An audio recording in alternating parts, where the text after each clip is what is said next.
Ya, ancaman perang terbuka kembali mengemuka setelah Amerika Serikat mengeluarkan ultimatum agar penguasaan uranium sebesar 440 kg di Iran ini diserahkan. Dan di sisi lain, Tel Aviv juga ketar-ketir atau cemas jika terjadi perdamaian antara Amerika Serikat dan juga Iran. Bagaimana kemudian langkah ke depannya dan eskalasi yang akan terjadi? Kita akan bahas dengan narasumber, baik itu di studio maupun yang bergabung melalui daring. Sudah ada Mbak Dina Sulaiman, analis Timur Tengah di studio. Selamat pagi, Assalamualaikum Mbak Dina. Waalaikumsalam Mbak Dina. Waalaikumsalam Mbak. Kemudian melalui sambungan Zoom sudah bergabung juga Marsma TNI Purnawirawan Agung Sasongko Jati, pakar strategi PPAU dan juga alumni US Air War College. Selamat pagi Pak Syarki, Assalamualaikum. Pagi. Selamat pagi, waalaikumsalam. Iya, saya mau ke Mbak Dina dulu. Mbak Dina, ini kan di tengah upaya diplomasi yang terjadi antara Amerika Serikat dan juga Iran. Kemudian Pete Hegseth mengeluarkan ultimatum ancaman bahwa akan ada perang terbuka jika Iran tidak mau berdamai. Nah, poin penganiayaan uranium 440 kg bagi Iran kan ini kedaulatan, ini sesuatu yang tidak mungkin, nyaris tidak mungkin karena ini mencederai kedaulatan mereka. Di sisi lain kemudian ada juga Tel Aviv atau Israel yang mulai cemas nih kalau memang Iran akhirnya luluh dengan ancaman atau tekanan dari Amerika Serikat, bagaimana kalau keduanya berdamai? Anda melihatnya seperti apa fase saat ini? Ya, ini sebenarnya masih kelanjutan dari upaya Amerika sebelumnya ya, yang ingin agar Iran datang ke meja perundingan dalam kondisi yang lebih lemah, yang lebih mau menurut gitu atas keinginan dari Amerika Serikat. Tapi saya pikir Iran itu sedang di atas angin karena buktinya apa? Buktinya Amerika terus mengancam. Kalau pihak lawan sudah lemah pasti nggak perlu diancam lagi gitu ya. Dan kedua kalau soal Israel, saya pikir justru selama ini polanya Israel itu memang selalu mengacaukan perundingan ya antara Iran sama Amerika Serikat. Misalnya di bulan Juni itu sebenarnya kan sedang ada perundingan. Lalu Israel menyerang Iran, perang 12 hari waktu itu. Kemudian Amerika Serikat membantu ya beberapa hari terakhir. Kemudian di tahun ini di Februari itu juga kan sebenarnya sedang ada perundingan juga antara Amerika Serikat dan Iran. Ya. Nah, Israel kemudian mendorong Amerika Serikat untuk menyerang gitu ya. Kemudian sebenarnya beberapa hari ini juga kan ada serangan-serangan juga. Karena memang kepentingan Israel itu adalah yang pertama, Iran itu tidak punya kekuatan untuk membantu para pejuang proksi-proksinya ya? Ya, di Hizbullah, di Lebanon ataupun di Palestina ya. Selama ini kan mereka mendapatkan bantuan persenjataan ya atau teknologi persenjataan dari Iran. Tapi kan itu juga yang menjadi kekhawatiran untuk Iran, untuk Israel sendiri nggak sih nantinya kalau memang Amerika Serikat meng-ACC 24 miliar US dollar kucuran dana yang diberikan kepada Teheran, ini mungkin akan diberikan juga kepada Hizbullah, kepada proksi-proksinya, persenjataan semakin kuat. Seperti apa Anda melihat ya? Iya betul sekali. Justru kekhawatiran Israel itu kalau Amerika Serikat mengikuti permintaannya Iran ya pasti Iran berarti lebih kuat lagi ya dari sisi keuangan. Kemudian misalnya Iran juga minta sanksi dicabut. Berarti kan perdagangan bisa bebas. Berarti ekonominya semakin kuat. Tentu dia semakin mudah untuk memberikan bantuannya kepada milisi-milisi yang memang sedang berperang melawan Israel. Itulah sebabnya Israel betul-betul ini ya khawatir ya takut kalau Amerika Serikat mencapai perdamaian dengan Iran. Makanya dia melakukan berbagai upaya ya supaya Trump tidak mau melakukan perundingan secara serius. Jadi Trump ini kan bolak-balik bicara akan perunding, akan ada tidak jadi, akan ada perdamaian, tapi habis itu mengancam lagi gitu kan. Lalu secara sporadis juga menyerang juga kapal-kapalnya Iran di Selat Hormuz dan kemudian dibalas pula oleh Iran. Jadi kan sepertinya tidak serius gitu ya karena mungkin ada tekanan dari Israel ini. Tapi selain juga mungkin terkait dana yang bisa nanti dialokasikan kepada proksi-proksi dari Iran sendiri, ada nggak internal Israel yang akhirnya mungkin panggung politiknya Netanyahu jadinya mungkin jadi semakin menurun, terancam, atau ada faktor lainnya yang sehingga membuat Israel ini nampaknya kalau sampai MOU jadi nih barang, bahaya nih buat kami. Ya, sebenarnya kan kalau dari sisi bahwa situasi di dalam negeri Israel sudah kerepotan sekali ya dengan perang ini, karena mereka nggak nyangka perangnya sedemikian lama dan kemudian kita lihat bagaimana eksodus ya orang-orang Israel sudah ketakutan, banyak yang keluar, investor juga banyak yang lari. Tapi kenapa kok Netanyahu tetap berkeras melanjutkan perang, terutama juga yang garis keras ya, kelompok garis keras di Israel ya karena kepentingan politik. Jadi sebenarnya alasan perang ini ada banyak sisi ya. Dari satu sisi memang ingin melumpuhkan Iran, kemudian Netanyahu secara pribadi dan inner circle-nya itu ingin mempertahankan posisi politiknya. Panggung politiknya ini karena justru perang kalau ya. sampai terguling Netanyahu ini pengadilan udah nunggu nih, ya kan dia sudah ada kasus korupsi yang betul-betul nyaris bisa dihukum ini ya Netanyahu, tapi karena masih ada perang akhirnya tertunda terus proses pengadilannya. Baik, kita ke Pak Syarki. Pak Syarki, menarik melihat bagaimana respon Israel yang justru ketar-ketir jika Amerika Serikat ini kemudian menandatangani perdamaian dengan Iran. Seperti juga yang dibahas oleh Mbak Dina tadi. Kalau Anda melihatnya dari segi kalkulasi pertahanan seperti apa sebenarnya? Ketakutan Israel terbesar jika keduanya berdamai ini apa sebenarnya Pak Syarki? Apakah pengayaan nuklirnya atau ada faktor lain kemudian yang membuat Israel ini cemas? Ketakutan terbesarnya adalah sanksi dibuka dan ekonomi dari Iran berkembang. Karena kalau soal nuklir dari dulu juga Netanyahu sudah bilang bahwa dalam waktu 2 minggu atau dalam waktu 1 bulan akan siap buat bom nuklir. Itu dari 47 tahun yang lalu, 40 tahun yang lalu sampai sekarang masih seperti itu. Dan sekarang pun yang paling maksimal hanya 60% pengayaan uranium, masih kurang lagi 30% sampai 90% untuk weapon grade. Jadi sebetulnya itu bukan soal nuklir, itu banyak soal yang menyebabkan teriak-teriak seperti ini. Karena yang ditakutkan itu bukan soal nuklirnya, tetapi adalah fasilitas pengayaannya. Jadi maunya Israel adalah langsung dibongkar total semua fasilitas pengayaan uranium, bukan sekedar pembekuan. Karena dengan fasilitas pengayaan berarti di kemudian hari itu akan masih bisa untuk untuk membuat uranium yang diperkaya lebih tinggi. Kemudian yang kedua adalah kalau sampai dibuka sanksi, itu akan membuat ekonomi berkembang, dan ekonomi berkembang membuat tekanan ekonomi berkurang. Akhirnya masyarakat Iran tidak bisa dibujuk, tidak bisa diagitasi, tidak ada alasan untuk regime change. Karena kita tahu banyak negara-negara yang regimenya tidak demokratis atau kurang demokratis, sedangkan Iran sendiri cukup demokratis ya, meskipun tingkat tingginya bukan dipilih langsung rakyat, tetapi pada prakteknya pemerintahan dipilih rakyat. Itu sama seperti banyak negara di dunia, apalagi di Timur Tengah. Hampir semua negaranya model seperti itu, yang kerajaan-kerajaan malah sama sekali tidak ada raja mutlak ya. Nah ini masih lebih lumayan nih demokrasi di Iran. Namun yang ditakutkan adalah berkembangnya Iran, karena dengan kondisi demografi, kondisi dari bentang alamnya, sumber daya alam, sumber daya manusianya, Iran sangat berpotensi untuk menggusur siapapun menjadi yang terbesar, terkuat, dan termaju di Timur Tengah. Nah itu yang ditakutkan.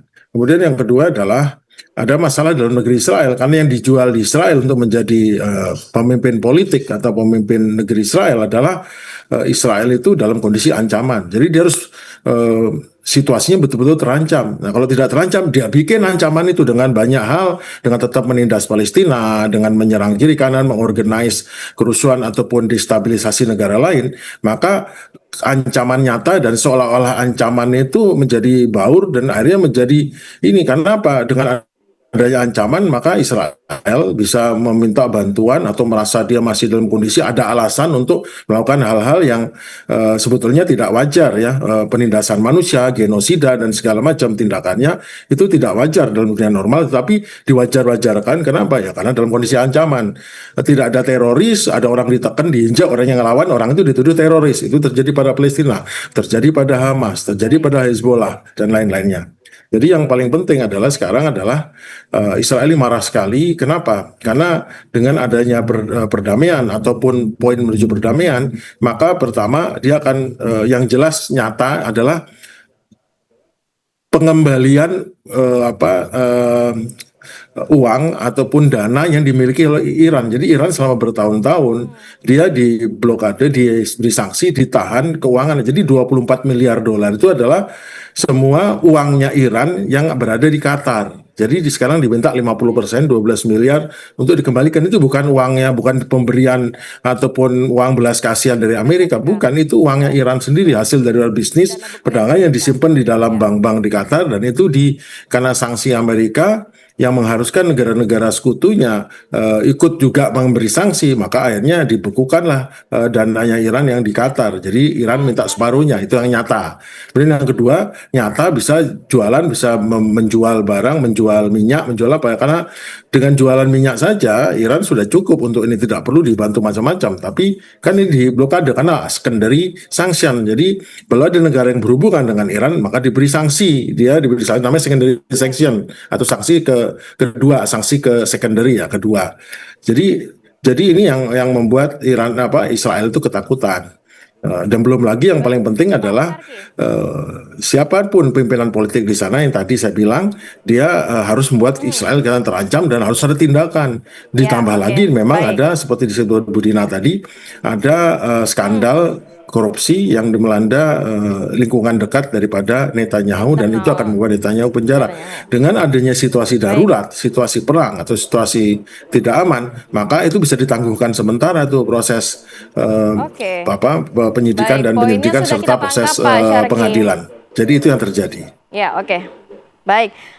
Tapi begini, apakah Amerika Serikat ini akan setuju nantinya mencairkan dana yang dibekukan, dana milik Iran yang dibekukan, walaupun setengahnya 24 miliar US dollar, ini kan angka yang besar. Bahkan banyak mengatakan analis dan juga pengamat dalam negeri Amerika Serikat, ini tuh jauh daripada angka saat Obama JCPOA, hanya 1,5 miliar rupiah. Akankah secara hitung-hitungan, Bu Dina, masuk akal nggak sih dengan mencairkan dana yang nantinya bisa digunakan oleh Iran untuk hal apa saja demi membuka Selat Hormuz?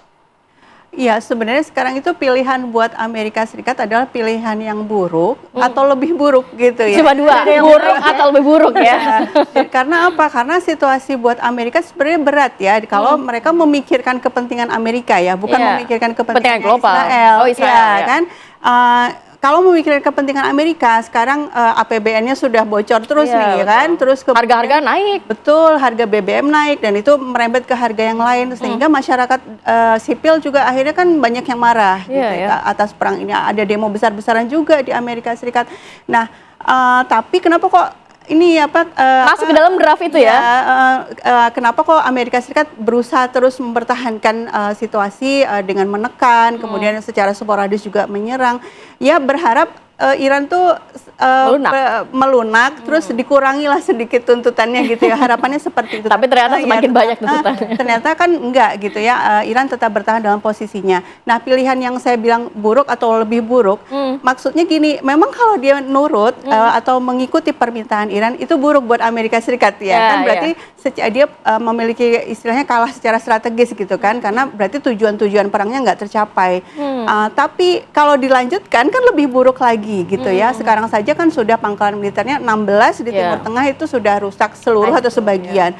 Kemudian juga persenjataannya sebenarnya itu sudah sangat jauh menipis, berkurang dan akhirnya terpaksa diambillah dari tempat-tempat lain gitu, sehingga posisi Amerika Serikat di tempat lain misalnya di Asia Pasifik itu juga semakin melemah. Jadi secara umum Trump itu dihadapkan pada pilihan yang sangat berat, tapi ini masih berusaha ya, makanya mengancam, ngajak berunding, ngajak berunding itu masih berusaha mengulur-ulur waktu lah, sampai akhirnya memang saya pikir akan ada tiba di suatu titik ya sudah ambil pilihan yang buruk gitu daripada lebih buruk gitu ya. Oke, nanti kita akan lanjutkan dialog, kita akan bahas bagaimana peta respons Iran bersama dengan proksi-proksinya jika ancaman dari Amerika Serikat ini terrealisasi kalau perundingannya nggak jadi-jadi. Nanti kita akan bahas dan kita juga akan mendengarkan laporan langsung dari situasi di New York, Amerika Serikat, tapi usai jeda tetaplah di Apa Kabar Indonesia Pagi. Dan kita akan bergabung dengan Yanri Subekti langsung dari New York, Amerika Serikat untuk mengetahui bagaimana informasi terkini di sana. Selamat pagi Yanri, bagaimana kemudian informasi di New York dan juga pemberitaan media di sana terkait dengan perundingan antara Amerika Serikat dan juga Iran yang kabarnya terancam buntu lagi? Mala dan Rati, serta pemirsa TV One, benar sekali hari ini di kota New York atau juga sama dengan di Washington DC memang masih hari Minggu 31 Mei hampir pukul 9 malam. update terakhir, Trump masih belum mau menandatangani draft MOU yang kabarnya sudah final dan sudah dibahas oleh Pakistan, Iran maupun perutusan perwakilan dari Amerika Serikat. Dan setelah dibaca oleh Trump pada hari Jumat yang lalu, Trump juga langsung ataupun tidak menandatangani, dan menurutnya Trump membutuhkan atau perlu waktu dan akan meralat ataupun merubah dari draft tersebut, di mana menurut Trump sepertinya apa yang tertera dalam MOU ini masih belum seperti yang diinginkan oleh Amerika Serikat. Dan seperti diketahui, Gedung Putih sangat menekankan agar Iran memusnahkan uranium yang telah diperkaya 60% lebih untuk dibawa keluar dari Iran. Selain itu juga Iran diharuskan untuk membuka Selat Hormuz dengan tanpa syarat atau secara penuh. Namun dari informasi yang kami himpun juga, kabarnya Iran menyangkal akan kesediaannya untuk membuka Selat Hormuz tersebut, namun berkenan bertahap, dan juga apabila Amerika Serikat juga mencairkan sejumlah dana Iran yang dibekukan di luar negeri. Namun menurut pihak Gedung Putih atau Amerika Serikat, uang tersebut tidak akan dicairkan atau akan dicairkan apabila Iran mematuhi apa yang ditentukan dalam MOU nanti yang disepakati. Dan Mala dan Rati, MOU tersebut menekankan akan memperpanjang gencatan senjata selama 60 hari, dan dalam 60 hari tersebut kedua belah pihak Iran maupun Amerika Serikat diharapkan akan mematuhi MOU yang nantinya akan ditandatangani tersebut. Jadi Mala dan Rati hingga saat ini masih buntu, belum ada kesepakatan. Namun di satu sisi, di lain pihak, Gedung Putih terus memberikan ultimatum ancaman akan melakukan serangan militer atau melanjutkan operasi militer yang kabarnya bahkan akan lebih besar, dan Amerika Serikat akan lebih mampu untuk melakukan atau melanjutkan serangan operasi militer apabila diperlukan, dan ini akan dilakukan apabila Iran tidak mematuhi ataupun menandatangani kesepakatan MOU tersebut. Dan kita tunggu nanti bagaimana hari Senin besok, di mana hari kerja, apakah nanti Trump akan memberikan statement ataupun kebijakan yang khusus, atau bahkan akan benar-benar melakukan operasi militer atau serangan lanjutan seperti yang diancamkan oleh Trump sendiri maupun oleh Menteri Perang Pete Hegseth beberapa hari yang lalu, di mana personalnya, militernya, marinirnya juga dalam hitungan menit akan segera melakukan apa yang diinstruksikan oleh Trump apabila diharuskan untuk melakukan operasi militer. Mala dan Rati, kembali studio. Baik, terima kasih Yanri Subekti atas informasinya, dan kita juga masih menantikan akan seperti apa proses finalisasi dari MOU antara Iran dan juga Amerika Serikat, karena juga terjadi gejolak di dalam negeri Amerika Serikat. Kabarnya banyak sekali aksi unjuk rasa terkait perang Iran ini, dan juga beberapa wilayah akhirnya diberlakukan jam malam di sana. Terima kasih banyak Yanri Subekti, selamat istirahat dan juga selamat beraktivitas kembali. Kita harus jeda dulu sinak, nanti kita hadirkan informasi dan juga perbincangan melanjutkan dialog kita tadi. Tapi kita tahan dulu sejenak, kita kembali saat lagi, tetap bersama kami. Kita lanjutkan dialog di Apa Kabar Indonesia Pagi. Saya mau ke Pak Syarki. Pak Syarki masih bergabung bersama kami, Pak?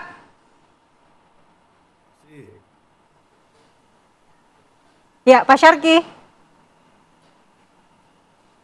Ya, silakan. Ya, baik. Pak Syarki. Oke, masih tersambung. Pak Syarki, kalau kita lihat pernyataan dari Menteri Perang Amerika Serikat bahwa mereka sudah sangat siap sebenarnya untuk melakukan serangan militer. Apakah gertakan semacam ini memiliki pengaruh yang cukup besar terhadap psikologi Iran yang kalau kita lihat saat ini juga kekuatan militer mereka tidak bisa dipandang sebelah mata? Dan apakah memang Amerika Serikat ini justru ingin perundingan ini gagal sebenarnya? Oh, tidak gagal. Dia ingin perundingan ini berhasil dengan tetap menguntungkan Amerika. Masalahnya begini, Amerika itu kan sebagai bekas penguasa Timur Tengah, dalam artian hampir semua negara Timur Tengah menjalin hubungan pertahanan dengan Amerika, dan Amerika yang menyusun sistem pertahanan udara di sana dengan tanda petik menghadapi Iran.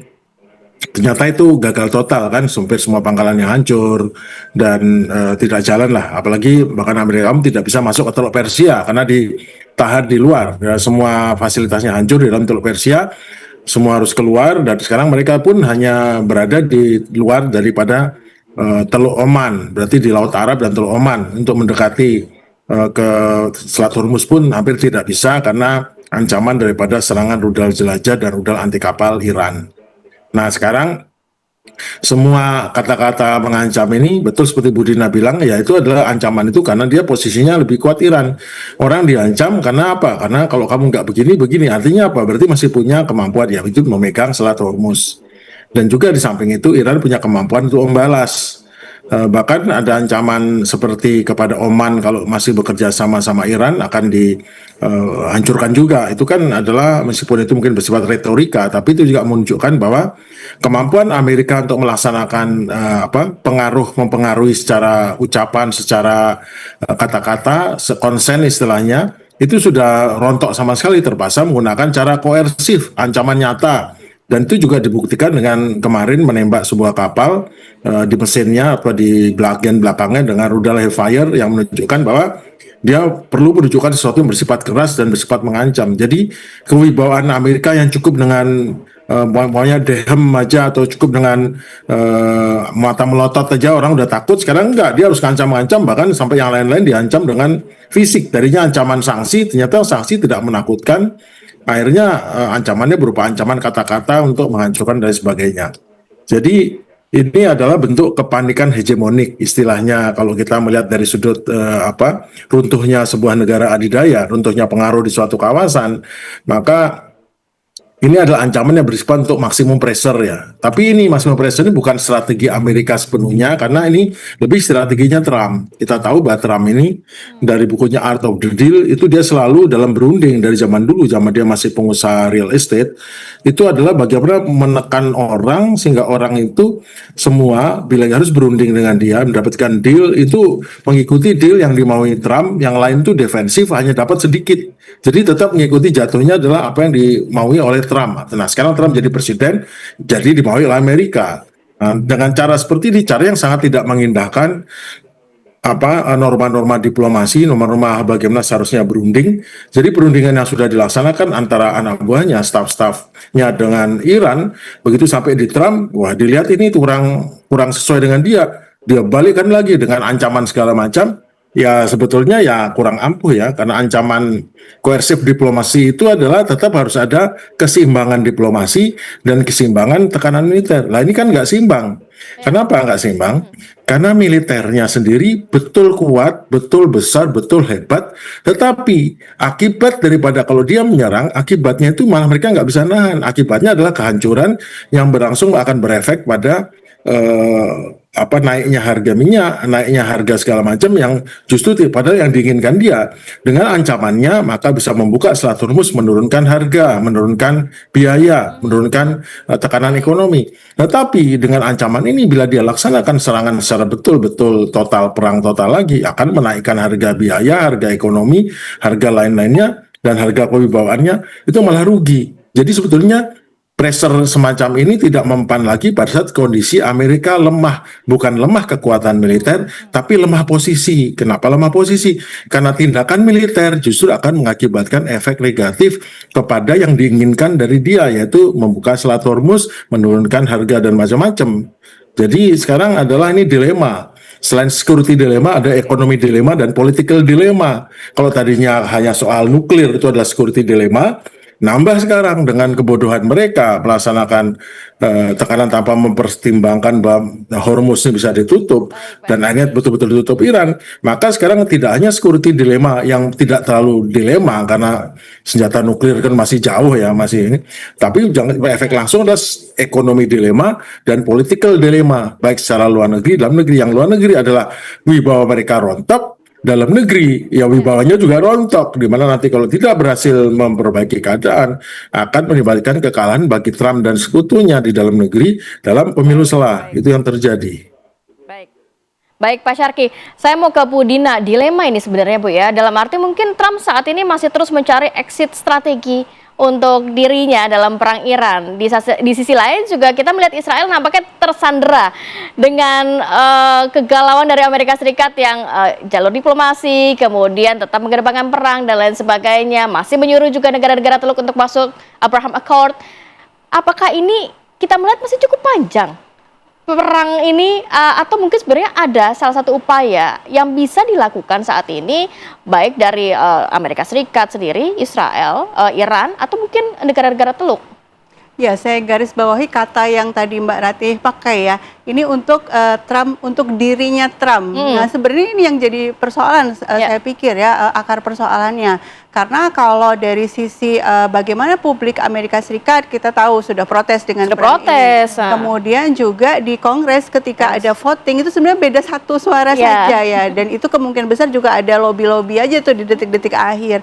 Artinya juga politisi Amerika Serikat juga sudah 50% itu sudah nggak setuju dengan perang ini. Tapi kan Trump terus-menerus berusaha mempertahankan perang ini karena dirinya gitu ya, karena kepentingan dirinya.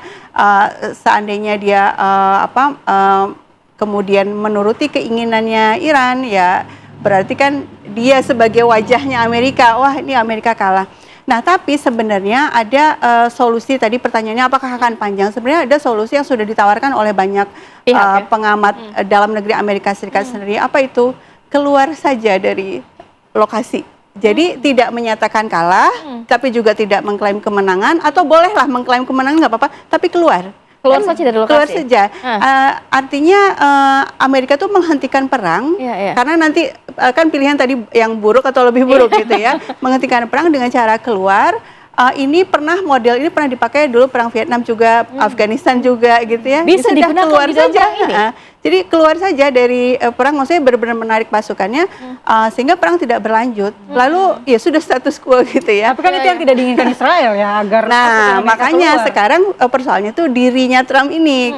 Saya sih hampir pasti ya, ini memang Trump tersandera oleh Netanyahu dan Israel ya. Ada kepentingan dirinya yang memang membuat dia terpaksa terus-menerus mempertahankan perang ini agar berlanjut. Dan ini tuh bukan sekedar tuduhan ya, tapi ketika Trump datang ke Israel waktu itu, dia berterus terang ya memuji donatur kampanyenya yang ada di Israel waktu itu, orang Amerika tapi sangat pro Israel, dan kemudian bahkan meminta pengadilan Israel secara terbuka. Dia minta sudahlah jangan lanjutkan ini pengadilan terhadap Netanyahu. Kan kelihatan sekali memang secara pribadi kepentingan Trump dirinya dan inner circle-nya itu memang sangat terikat pada Israel. Nah, seberapa jauh ini bisa berlanjut situasi ini, saya pikir jawabannya ada di masyarakat Amerika Serikat ya. Kalau kan kebijakan luar negeri secara teori itu ada 4 determinannya. Yang pertama kelompok kepentingan, ya berarti kepentingan yang pro Israel. Kemudian perusahaan transnasional, kita lihat bagaimana yang mengambil keuntungan dalam perang ini adalah perusahaan minyak, perusahaan senjata, energi kan, gitu ya.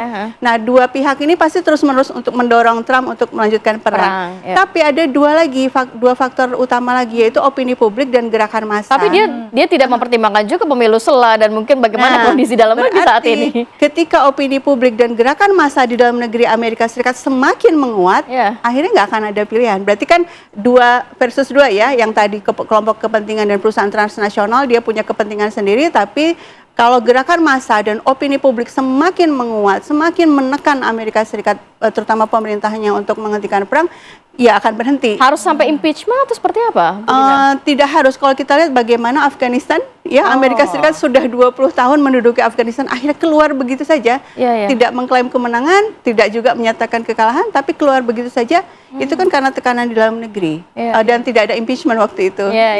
Saya pikir mudah-mudahan ini skenario, karena kan kalau terus perang berlanjut terus, kita juga ikut rugi ya. Artinya harapan kita ya perang segera berhenti.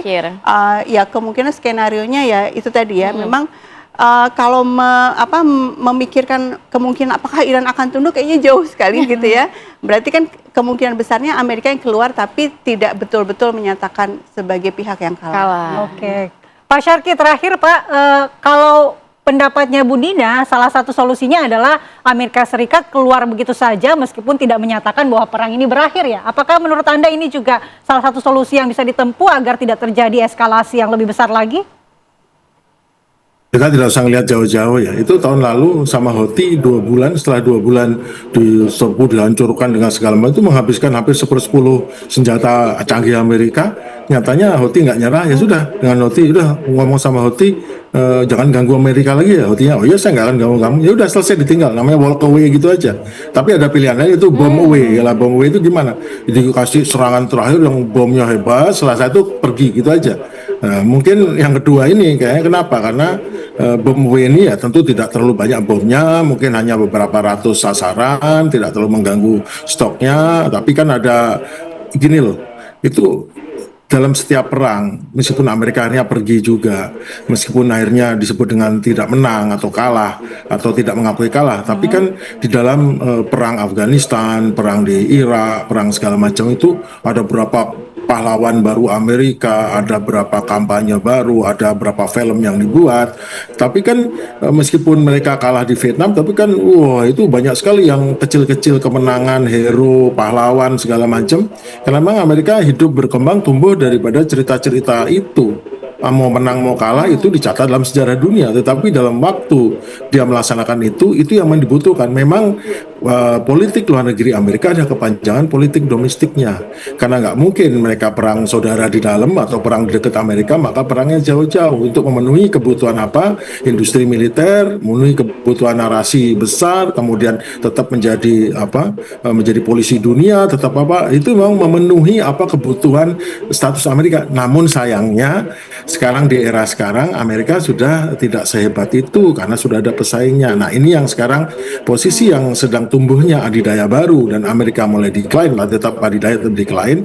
Ini yang menjadi gawat sehingga perangnya itu tidak bisa pendek dan cepat selesai, tetapi berlarut-larut seperti perang ini. Jadi sekarang adalah yang kita lihat adalah bagaimana Amerika yang sedang menurun dan sedang berusaha bagaimana exit strategi untuk kesalahan yang kali ini dibuat. Itu yang terjadi. Oke, baik. Terima kasih banyak Pak Syarki dan juga Bu Dina atas waktu dan juga perbincangannya. Kita juga masih melihat seberapa besar nanti eskalasi dari perang Iran, Amerika Serikat dan juga Israel. Sehat selalu. Assalamualaikum. Kita harus jeda dulu sinak, nanti kita hadirkan informasi setelah menyelesaikan seluruh rangkaian ibadah haji. Jemaah haji Indonesia pada gelombang pertama akan dipulangkan ke tanah air pada tanggal 1 Juni 2026. Saat lagi tetap bersama kami.